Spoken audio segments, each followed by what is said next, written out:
PP kit नहीं थे, gloves नहीं थे, मास्क नहीं थे, सैनिटाइजर नहीं था, कोई भी इसका पता नहीं था। तो पेशेंट को शिफ्ट करने पड़े थे। लेकिन जब हमारे पास पैसा आया, जनप्रतिनिधियों ने पैसा दिया, पब्लिक ने पैसा दिया, सीएसआर से पैसा आया, तमाम अन्य संगठनों ने पैसा दिया, सामान्य नागरिक पैसा देने के लिए आया। लखनऊ की एक माताजी मेरे पास आई, यूपी पुलिस से रिटायर थी।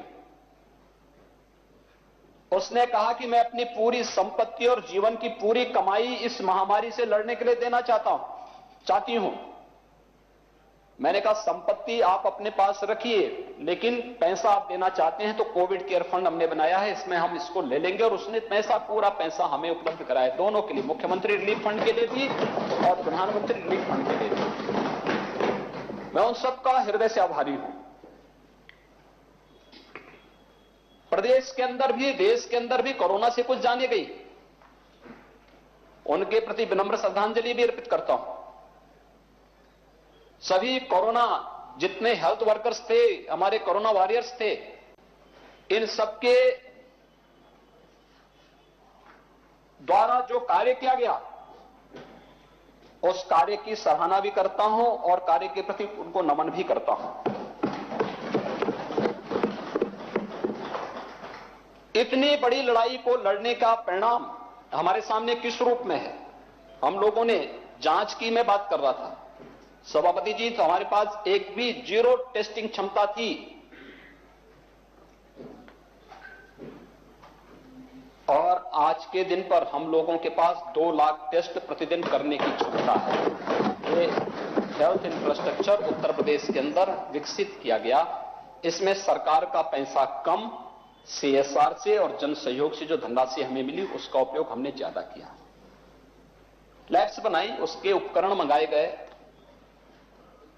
यहां के कर्मियों की ट्रेनिंग करवाई गई और फिर उसके माध्यम से इसको तेजी के साथ आगे बढ़ाने का कार्य किया गया। आपने देखा होगा दिल्ली के अंदर 5 लाख से लेकर 15 लाख तक उपचार के लिए पैसा लिया जा रहा था। बहुत सारी जगह वहां के लोग भी एनसीआर में, यूपी के अंदर आ रहे थे, कोई नोएडा, कोई गाजियाबाद, कोई मेरठ।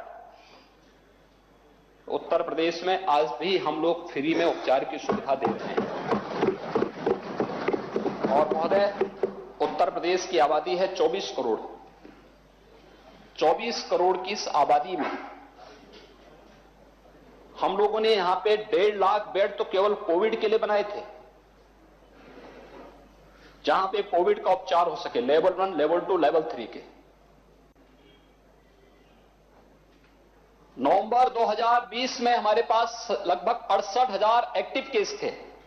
और महोदय, आज के सुबह की जो ताजा जो जानकारी वो है, उसमें 2000 एक्टिव केस मात्र रह गए हैं, बाकी सभी उपचार होकर के सुरक्षित रह गए हैं।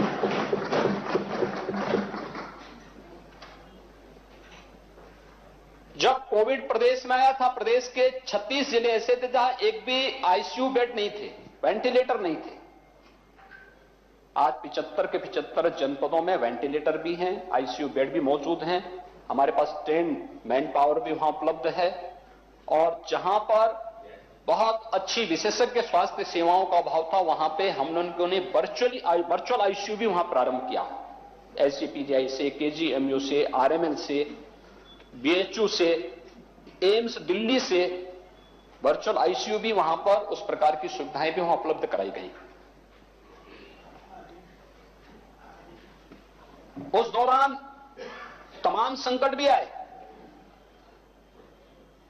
यानी लॉकडाउन प्रारंभ होता है और लॉकडाउन प्रारंभ होने के तत्काल बाद दिल्ली से अचानक 4-5 लाख लोग वहां से निकल पड़ते हैं, क्योंकि वहां उन लोगों के बिजली पानी के कनेक्शन काट दिए गए। यूपी बिहार के ज्यादातर लोग थे, यूपी बॉर्डर पर आए थे। हम उनको सड़क पर तो नहीं छोड़ सकते थे, हम लोगों ने वाहन की व्यवस्था करवाई, उत्तर प्रदेश परिवहन निगम की बसें वहां भेजी, उनको सुरक्षित उनके घरों तक पहुंचाने का काम किया। फिर मामला आया, कोटा में 14,000 बच्चे उत्तर प्रदेश के थे, उन्हें वहां से निकालना था। राजस्थान की सरकार ने सहयोग करने से इनकार कर दिया। हम लोगों ने फिर परिवहन निगम की बसेज भेजी, उन्हें वहां से सुरक्षित लेकर के आई गए, उनको घरों तक पहुंचाया गया। प्रयागराज में भी 14,000 से ज्यादा बच्चे हमारे थे, प्रतियोगी परीक्षाओं की तैयारी कर रहे थे, उन्हें भी सुरक्षित उनके घरों तक पहुंचाने का काम हुआ। देश के अलग अलग क्षेत्रों से लॉकडाउन की अवधि बढ़ती गई, वे लोग पलायन करते गए और उत्तर प्रदेश से, अकेले उत्तर प्रदेश के लगभग 40 लाख के आसपास प्रवासी कामगार और श्रमिक उत्तर प्रदेश के थे, और उत्तर प्रदेश से होते हुए जाने वाले लोग शेष अन्यों की देखें तो लगभग 60 लाख होती। 1 करोड़ लोग उत्तर प्रदेश से होते हुए गए या उत्तर प्रदेश में आकर के गए। इन सभी लोगों के लिए भोजन की व्यवस्था, क्योंकि बहुत सारी जगह कुछ राज्य सरकारों ने तो लेने से इनकार कर दिया था, तो जो उत्तर प्रदेश से जाएगा तो उसको 21 दिन तक, उस समय क्वारंटीन का जो पीरियड था 21 दिन का था, 21 दिन तक यहां पे रहने की व्यवस्था, उनके खाने की व्यवस्था, उसके उपचार की व्यवस्था, ये भी राज्य सरकार को करना पड़ा था। स्वयंसेवी संगठनों ने इसमें योगदान दिया, विभिन्न दलों के लोगों ने भी अपने स्तर पर उसमें योगदान दिया, तमाम सामाजिक संगठनों ने भी उसमें, व्यापारिक संगठनों ने भी उसमें योगदान दिया। और हर व्यक्ति इस बात को कह सकता है कि उत्तर प्रदेश में जो आया होगा, त्रासदी थी, लेकिन जो उत्तर प्रदेश में आया वह भूखा नहीं रहा, प्यासा नहीं रहा,